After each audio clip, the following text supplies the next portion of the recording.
Dirt Simple Telecom Tools.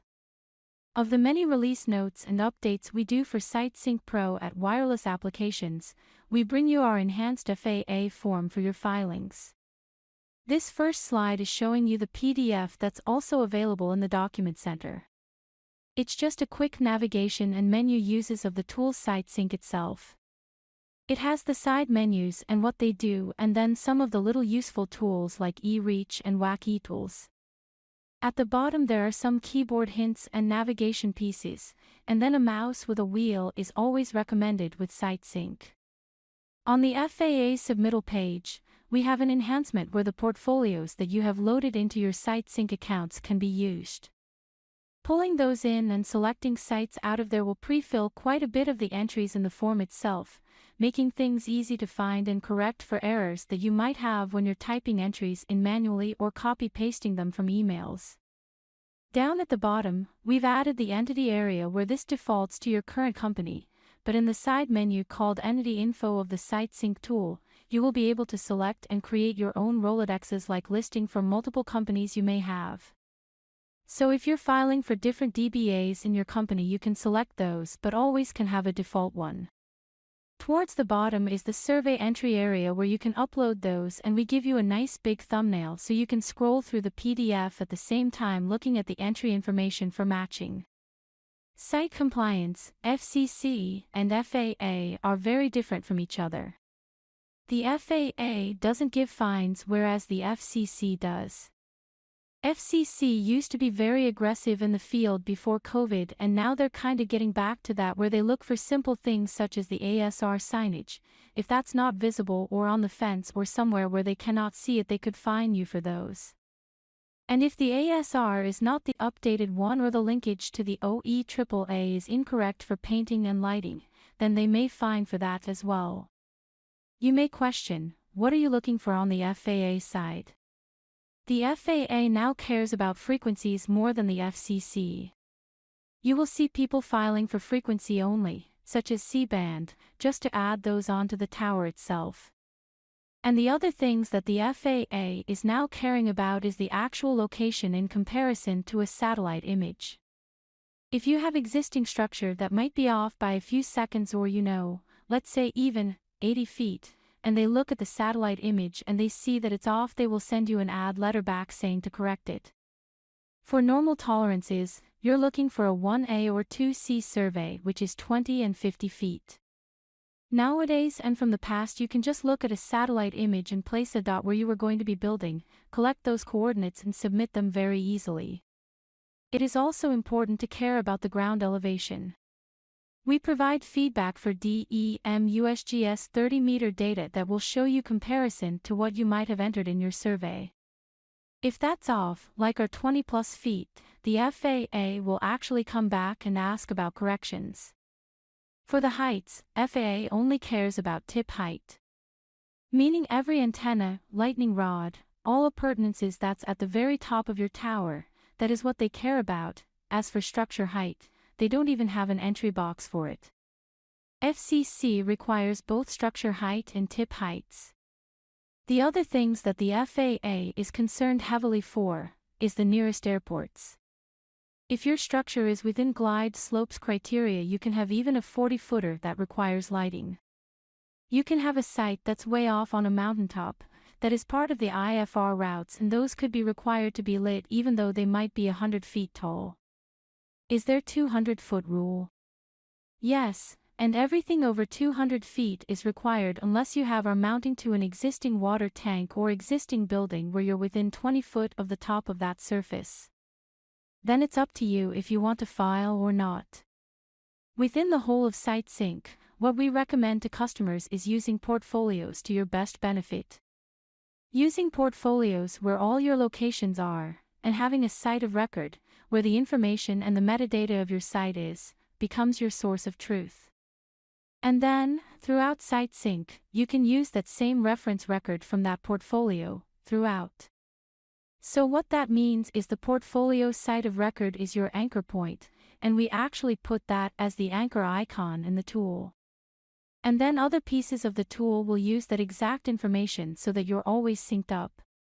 In the FAA submittal page, there is no difference.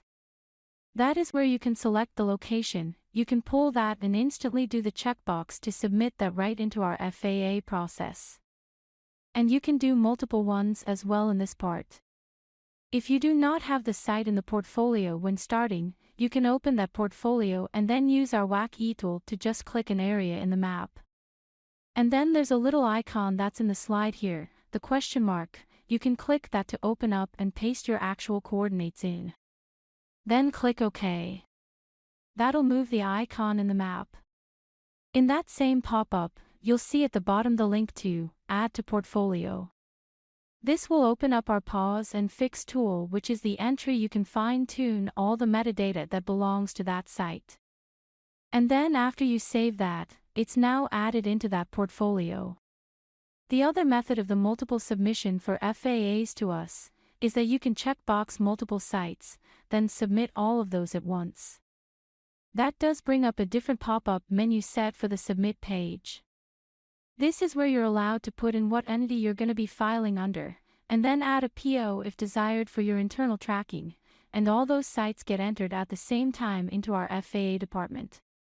If you have surveys, you would individually upload those into this pop-up.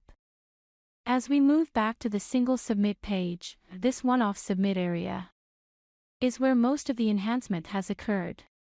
You can either enter coordinates manually on the first tab, or as we're recommending, pull that site directly from a portfolio.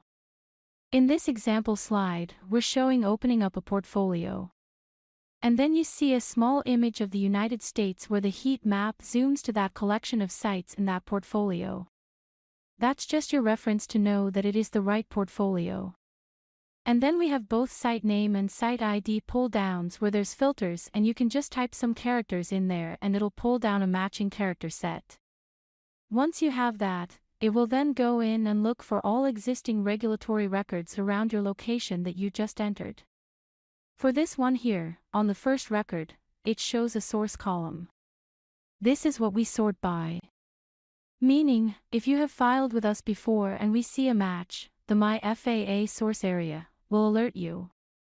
We're also showing an exclamation point icon in this slide to give extra warnings.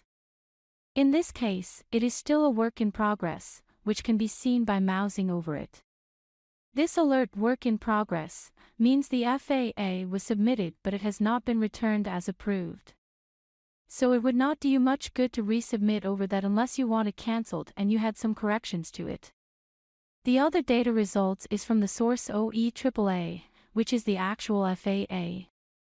This source will show all the historical records if they exist for that location. Each row will also show the number of feet it is off from your input location. The red links are clickable and they will populate the FAA and ASR numbers up to the top. In the case of the FAA, this will become the prior study number because you are going to be getting a brand new one. Same with the FCC record, you click that link and it populates the entry ASR box. If you are wanting to use the entirety of one of those sources, the links on the right-hand side will clear your entry from the portfolio site of record and use everything in that source. On the bottom section, you're going to get all the existing tower heights and ground elevation coming from that portfolio site record. This should also be true for the structure type. The marking and lighting will alert if over 200 feet and you are going to still need to pull down that menu and select what you would like for this particular filing. For the address information, if that is not in the portfolio, then it will need data. We will give you the links to what we see as a GIS lookup for that location to the closest known address that we find. And you can click those red links if you want to repopulate. The bottom area of this form is that entity section that can be filled via the default entity info/Rolodex type of system. Next is a survey. You pull that down to yes and then can upload your survey. You will see a big thumbnail of the document to compare your AMSL levels. There is a pull down in the site tip height and structure height boxes, whereas makes it easy to match to the surveys and for seeing the correct elevation data. Further down in the form is the notes entry, which you fill in to let us know what you're trying to do for this location. Next is the frequency add list that shows you all those frequencies known as the Colorado void list that are defaulted at the FAA. We included a quick fill for just added C-band. This next slide just shows you all the entry boxes that we have just talked through. Once this is entered, the next page is a summary of that site information and your last check, right before you submit to us. When you do submit, this will be committing you to an event charge at our FAA department. They would charge you the generate an invoice for this particular site or a group of sites. And that is it. Thank you for joining us.